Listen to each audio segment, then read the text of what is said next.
You ask Tiger to solve. This deals with linear equations with one unknown. The final result is x equals 13 over 10.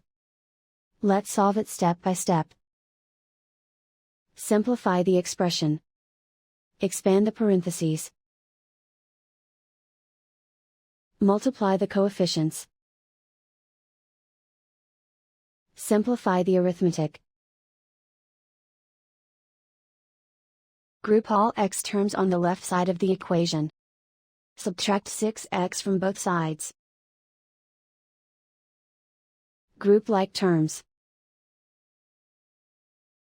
Simplify the arithmetic.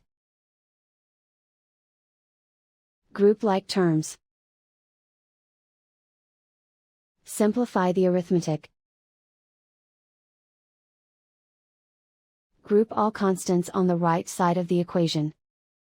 Subtract 15 from both sides. Simplify the arithmetic.